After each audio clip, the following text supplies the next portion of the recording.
안녕하세요. 사랑하나 그리움들의 작가 사랑하나 박예란 TV 채널 유튜버 박예란입니다. 오늘 제가 말씀드릴 부분은 즐거운 후반생, 우리가 퇴직을 한 다음에 어떻게 살아야지 즐거울까 하는 것을 제가 그동안에 2012년도부터 퇴직해서 지금까지 살아온 과정을 보여드려서 여러분들이 참고를 하실 수 있도록 그 내용을 보내드리도록 하겠습니다. 사람은 문화를 즐기는 존재이죠. 시니어 여러분이 가지고 있는 취미는 무엇일까요? 저 같은 경우에는 평생 문학, 음악, 영화, 사람을 좋아하고 사랑하다 보니까 삶이 아주 풍요롭더라고요. 청소년기에 문학과 음악과 영화에 빠져서 세계 문학 전집을 다 보려고 작정했었고, 라디오 채널을 FM에 맞춰놓고 클래식 음악을 실컷 들었죠. 그 다음에 명작이라는 영화는 다 봐야만 직성이 풀렸어요. 그래서 저는 평생 시와 음악을 사랑하고 있는데요. 요즘에 제가 몇 년 전서부터 사랑하고 있는 정호승 시인의 수선화에게라고 하는 시를 낭송해 드리도록 하겠습니다. 수선화에게. 정호승. 울지 마라. 외로우니까 사람이다. 살아간다는 것은 외로움을 견디는 일이다. 공연히 오지 않는 전화를 기다리지 마라. 눈이 오면 눈길을 걸어가고 비가 오면 빗길을 걸어가라. 갈대숲에서 가슴 검은 벼새도 너를 보고 있다. 가끔은 하느님도 외로워서 눈물을 흘리신다. 새들이 나뭇가지에 앉아 있는 것도 외로움 때문이고, 네가 물가에 앉아 있는 것도 외로움 때문이다. 산 그림자도 외로워서 하루에 한 번씩 마을로 내려온다. 종소리도 외로워서 울려 퍼진다.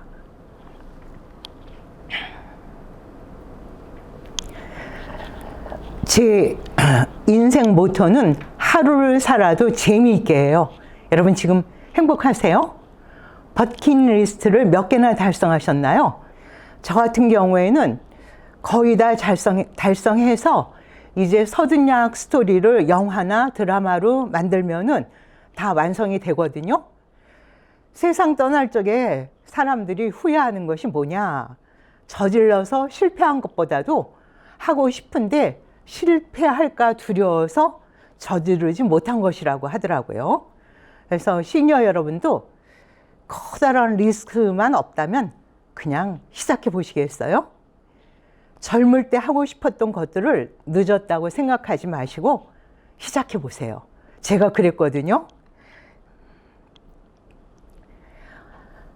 삶은 크게 두 가지로 나눌 수가 있죠. 퇴직 전은 전반생, 보통은 60 안팎이 되겠죠. 그 다음에 퇴직 후는 후반생으로. 그래서 퇴직 전의 삶은 해야 할 일을 하고 살아야 하지만, 퇴직 후에는 내가 하고 싶은 일을 하면서 살 수가 있어요. 그래서 퇴직 후의 삶이 저 같은 경우에는 훨씬 더 만족도가 높더라고요. 2012년 2월 62세의 나이에 평택여고에서 퇴직했어요. 그래서 3월에 가족과 함께 서울로 올라왔죠. 저 어때요? 욕심 많아 보여요? 적어 보여요? 제가 욕심이 좀 많았어요. 그래서 꿈이 하나가 아니라 선생님, 패션 디자이너, 발레리나, 피아니스트였거든요. 근데 선생님은 30년 넘게 했으니까 됐고, 이젠 그 다음 꿈을 향해서 도전해 보자, 이런 생각을 하고서는 서울로 왔던 거죠. 그래서 패션 디자인 전문 학교에 등록을 해서 공부를 하고, 한편으로는 또 발레 학원에 등록을 해서 발레를 하고 있는데 다리가 찢어져요. 이제는 뼈가 굳어가지고요. 그래서 엄청 아프고 힘들더라고요. 그래서 들은 생각이, 뭐 이게 웬 생고생이야. 내 돈 갖다 바치면서. 그러면서도 발레 음악이 얼마나 아름다워요. 그 아름다운 음악에 맞춰서 발레를 하고 있는 그 자신의 현실이 너무 행복해서 눈물이 나더라고요. 그래서 자신이 하고 싶은 일을 하면은 이렇게 만족도가 높아지고 삶의 질이 대폭 올라간다는 그런 생각이 들더라고요. 그래서 2012년부터 패션 디자인, 발레, 왈츠, 탱고, 수필 창작을 배워서 2018년 9월에 수필가로 등단을 했어요. 그 다음에 2019년 1월에는 1967년부터 제가 꿈을 꿨어요. 서둔야학 선생님들이 서울대학교 농가대학생들인데 이분들이 우리들한테 정말 헌신적이고 희생적인 그런 교육을 가르쳐 주셨거든요. 그래서 저는 14살 때 1964년도에 돈이 없어서 중학교를 못 가고 서둔야학이라고 하는 서울대학교 농가대학생들이 운영하는 그런 야학을 가서 공부를 했는데 선생님들이 너무 고마워서 반드시 서둔야학 스토리를 글로 써서 책으로 펴낼 거야. 그래서 널리 알릴 거야.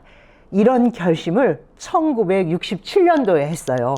그래서 그 책이 2019년 1월에 67년부터의 꿈인 서둔야학 스토리 사랑 하나 그리움 둘이라고 하는 책으로 나온 거죠. 왜 제목을 이렇게 했냐 그러면은 제가 서둔야학을 다녀서 그동안에 선생님들한테 사랑을 받은 기간은 4년이에요. 64년부터 67년까지 다녔으니까.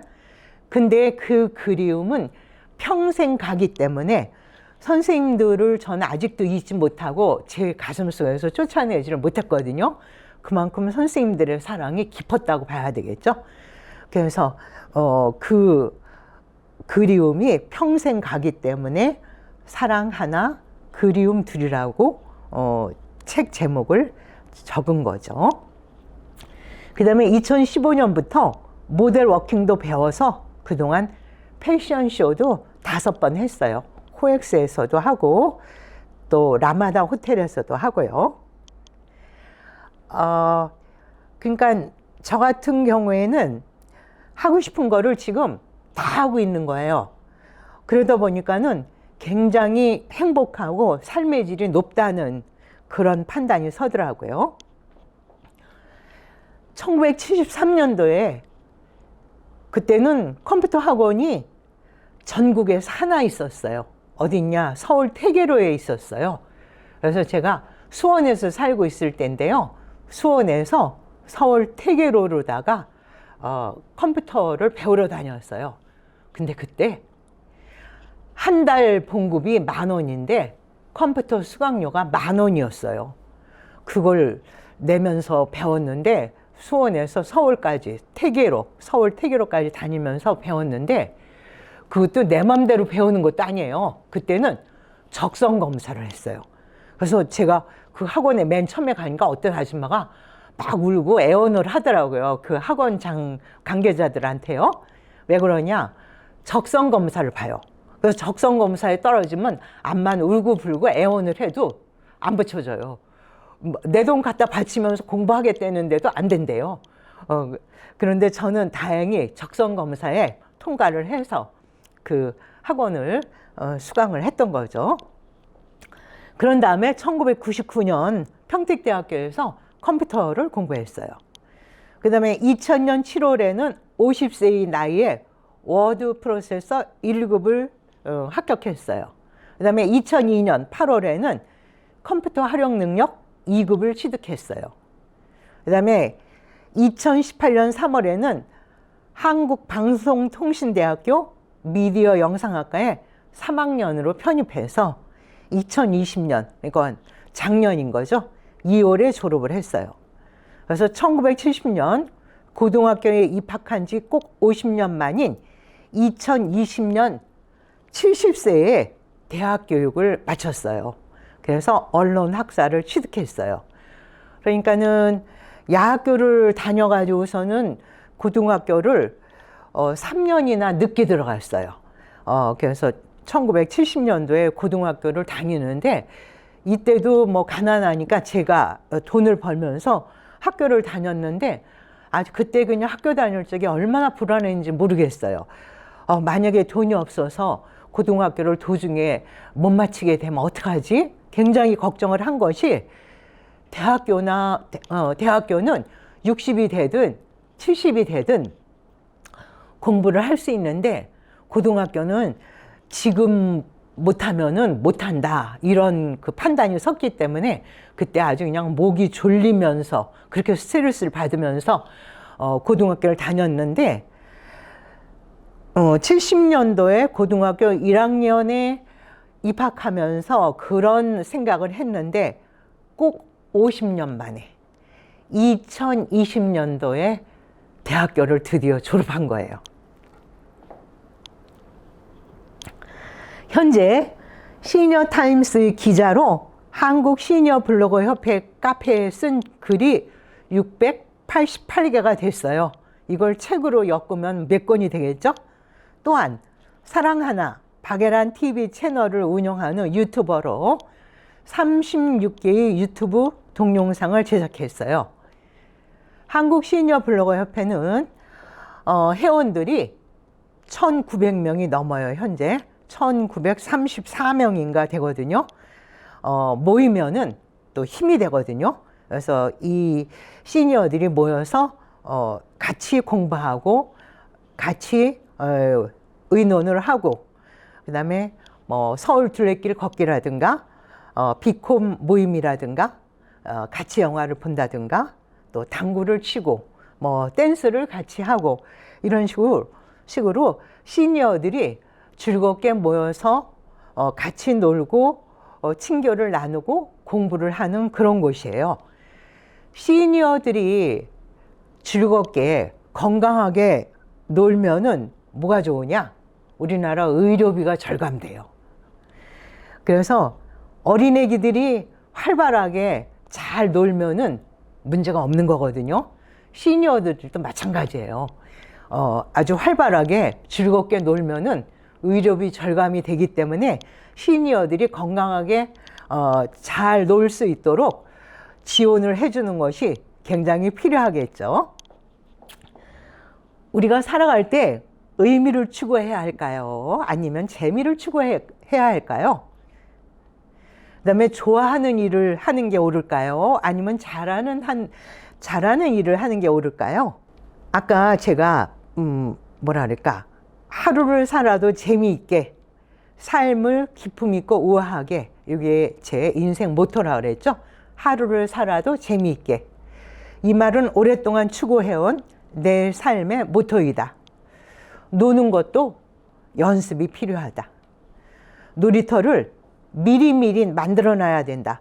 저 같은 경우에는 15년 전인 2005년부터 5시에 퇴근하면은 고속버스 타고 전철을 타고 압구정동에 가서 8시부터 오페라를 감상했어요. 그래서 주말에는 탱고를 배웠어요. 그래서는 제가 SBS, KBS, MBC, KTV, 그다음에 MBN은 2번 출연을 했는데요. 2017년 4월에 MBN 황금알에 인생의 정년은 없다라고 하는 프로그램에 고수로 출연했었어요. 전국 각지에서 9명의 고수를 그때 초청했었는데 그때 당시에 제 컨셉이 압구정 날라리였어요. 음악에 맞춰서 1시간 춤을 추다 보면 땀이 날 정도로 운동이 되고 분위기 있는 음악을 들으면서 춤을 추니까 마음 또한 힐링이 됐죠. 다른 시니어들에게도 적극적으로 권장하고 싶은 것이 댄스예요. 저 같은 경우에는 왈츠하고 탱고를 배웠는데요. 다른 분들도 저는 이것을 권장하고 싶어요. 그러니까는 우리 시니어들은 특히 일주일에 3번 운동을 해야 되잖아요. 저 같은 경우에는 월요일에는 왈츠를 추고 수요일에는 모델 워킹을 했어요. 모델 워킹은 패션쇼 무대에 서기 전에 그 워킹을 배우는 거거든요. 이 워킹도 굉장히 좋은 것이 뭐냐, 허리가 뭐 좀 아프다든가 뭔가 컨디션이 안 좋거나 이런 분들이 여기 와서 바른 자세로 모델 워킹을 한두 시간 하다 보면은 아주 경쾌한 음악에 맞춰서 걸음을 걷기 때문에 기분도 업되고, 그 다음에 어지간한 병은 다 나버려요. 그러니까는 실제로 그런 예가 있는데 허리가 아팠대요, 이분이. 근데 모델 워킹 하고서는 그 증세가 없어졌다 그러더라고요. 모델 워킹 하는데 90 넘은 할머니도 와서 모델 워킹을 하는 그런 예를 봤는데요.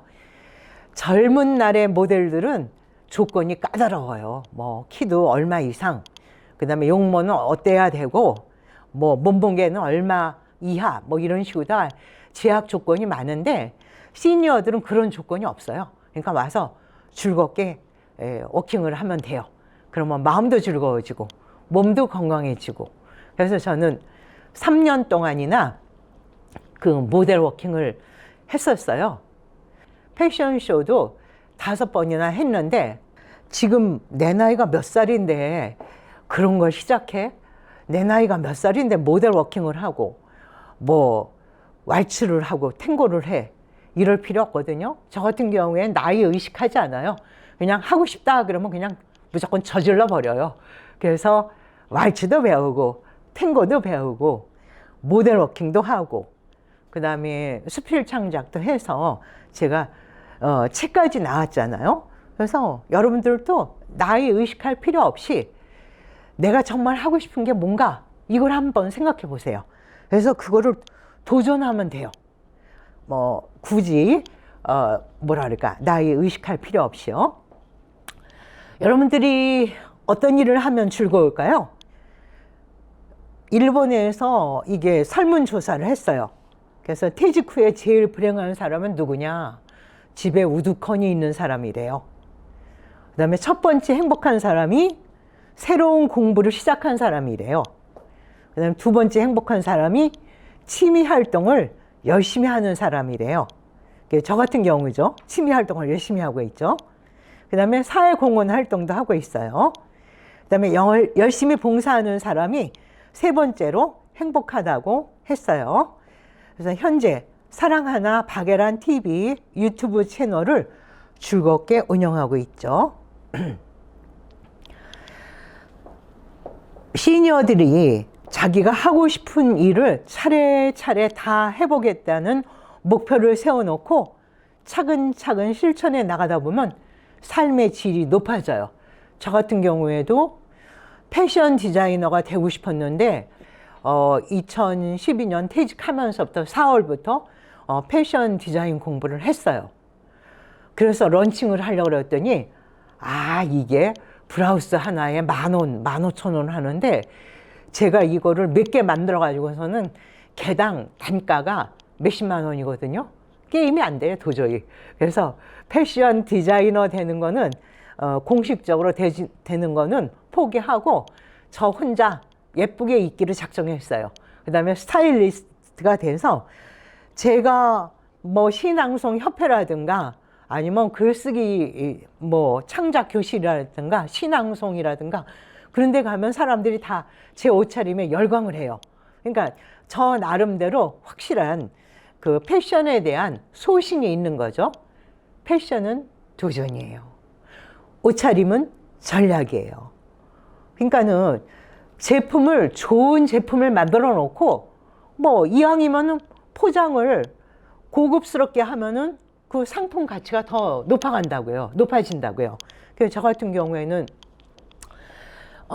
문학에도 관심이 있고 또 뭐 수필가로도 등단을 했고, 그다음에 또 음악도 제가 뭐 어지간한 뭐 클래식 음악을 모르는 게 거의 없을 정도로 10대부터 평생 동안 사랑한 것이 음악하고 문학이기 때문에 지금도 저는 뭐 몇십 편의 그 시를 외우고 있거든요. 10대부터 좋은 습관. 매일 밤 그 시들을 우리가 노래를 부르면서 갔으니 우리 정서에 얼마나 좋은 영향을 미쳤는가 하는 것을 알 수 있겠죠. 그 다음에 그 시들이 그대로 외워졌어요. 그래서 그때 그 퇴직을 한 다음에 뭐 2016년도에는 서유럽 여행도 했고, 그러니까 그것도 제 버킷리스트 이따 보실 텐데요. 버킷리스트 안에 들은 거거든요. 서유럽 여행하기, 그 다음에 또 뭐지? 댄스하기, 그 다음에 패션 디자인 공부하기, 뭐 이런 것들이 그동안에 다 해봐가지고서는 이제는 뭐 버킷리스트가 거의 다 완성이 됐다고 봐야 되거든요. 그러다 보니까 아주 삶의 만족도가 높다는 그런 생각이 들더라고요. 그래서 지금 현재는 여러분 뭐 할 때 가장 행복하고 즐거워요? 저 같은 경우에는 글쓰기가. 그전에는 책 보는 게 그렇게 즐거웠어요. 그래서 우리 엄마한테 맨날 야단 맞아서 밥 먹을 때도 책을 못 놓고서는 책 보면서 밥을 먹었으니까 그 정도로 책을 아주 그냥 즐겨 봤는데 요새는 글쓰기가 그렇게 즐거워요. 우리가 열심히 채우다 보면 결국은 그것이 넘쳐요. 남의 글을 많이 보다 보면 결국은 내가 쓰고 싶은 욕망에 사로잡히게 돼요. 그래서 글쓰기를 열심히 하다 보니까는 결국 뭐 스필가로도 등단을 하고 제 책도 나왔거든요. 그런데도 지금도 제가 쓰고 싶은 글이 너무 많은 거예요. 예쁜 공주님과 멋있는 왕자님이 만나서 행복하게 살았대요. 이러면 스토리가 없어요. 서로 사랑하면서 갈등도 생기고 뭔가 미워도 하고 뭐 또 다른 사람을 사랑하기도 하고 이러다 보면은 이게 스토리 구조가 되는 거지 뭐 행복하게 살았대요 그러면 얘기가 안 되거든요. 저 같은 경우엔 그동안에 직업을 10가지 이상 바꿨어요. 그 속에서 얼마나 많은 사람들을 만났겠어요. 느낀 점이 많고 그 사람마다의 스토리가 있어서 아직도 쓰고 싶은 얘기가 너무 많거든요. 삶은 즐기는 것이죠. 부부가 같이 왈츠와 탱고를 추면요. 서로 교감하면서 춤추는 동안 기분이 좋아지고 충분한 운동이 돼요. 그래서 저는 부부가 같이 손잡고 춤추기를 권장하고 있어요. 그러다 보면은 심드렁하던 부부간의 애정도 높아져요. 이건 뭐 실제로 제가 그 왈츠 배우는데 부부들이 와서 춤추는 그 케이스를 여러 분을 봤어요. 그다음에 공부를 하면은 또 좋죠. 우리가 죽을 때까지 공부를 해야 돼요. 공부를 재미없는 거 굳이 할 필요 없어요. 재밌는 것만 찾아서 하면 돼요. 제가 하고 싶은 일을 여러 가지를 했다 그랬죠. 하고 싶은 일, 여러분들이 하고 싶은 일이 뭘까요? 글쓰기, 댄스 배우기, 팝송 배우기, 사진 작가, 자서전 쓰기, 그림 그리기, 악기 배우기, 뭐 고전무용 배우기 이렇게 여러 가지가 있을 거예요. 근데 그동안에는 하고 싶어도 전반생에서는 시간이 없어서 애들을 키우느라고 정신이 없어서 못했던 것들을 후반생에는 차근차근 시작을 해보면 돼요. 그 다음에 문화를 즐기자. 오페라 감상, 또 음악회, 그림 전시회 등 예술의 향기를 느끼다 보면은 내 그 삶의 질이 몇 단계 업그레이드 되는 그런 방법이 되겠죠. 그 다음에 여행을 하자. 영국, 프랑스, 스위스, 이태리를 갔다 왔는데요.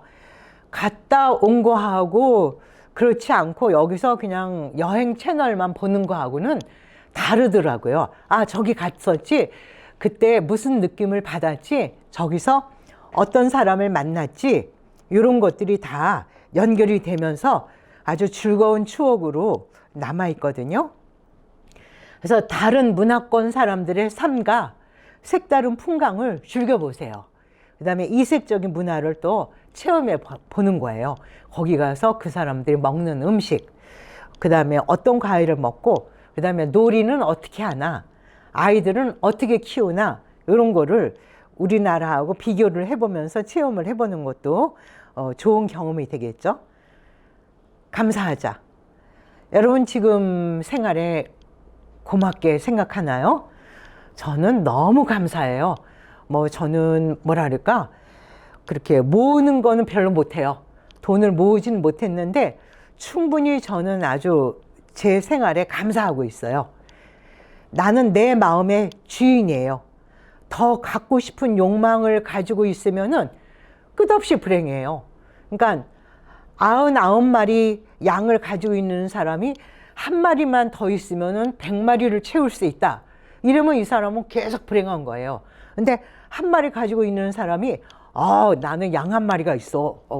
나는 이것만으로 충분해. 그러면 그 사람은 충분히 부자가 될 수 있는 거죠. 마음에서 욕심을 내려놓고 비우고 덜어내고 하루하루 가지고 있는 것에 감사하면서 살면은 삶의 질이 또 아주 좋아지겠죠. 그 다음에 후반생의 삶은 가지고 있는 것에 대해서 감사를 하면서 될 수 있으면 나누면서 살면 되겠죠. 어떤 어부가 있었어요. 근데 이분은 딴 사람들이 보기에 조금만 더 잡을 수도 있는데 맨날 그냥 조금만 잡아놓고 더 안 잡고 그냥 쉬고 있더래. 그래서 여보세요. 당신 고기를 더 많이 잡으면 더 돈을 많이 벌 수 있는데 왜 그만큼만 잡으세요? 더 많이 잡지 않고요? 그랬더니 이 어부가 물어보더래요. 그럼 그 잡은 거를 어떻게 하게요? 그럼 그걸 팔면은 돈을 벌잖아요. 그럼 돈을 벌면은 어떻게 하게요? 돈을 벌면은 그때는 여유 있게 쉬면 되잖아요. 그러니까 이 어부가 하는 얘기가 나는 그 쉬는 걸 지금 하고 있잖아요. 오늘은 어제 죽어가니가 그렇게도 살고 싶어 했던 내일이에요. 하루하루 선물이라고 생각하면서 흥미, 재미, 의미를 추구하면서 살도록 해야 되겠죠. 우리가 살아갈 때 소중한 가치관은 내 삶이 우리 이웃에게 어떤 영향력을 끼치면서 살 수 있는가 하는 문제예요. 지금까지 들어주셔서 고맙습니다.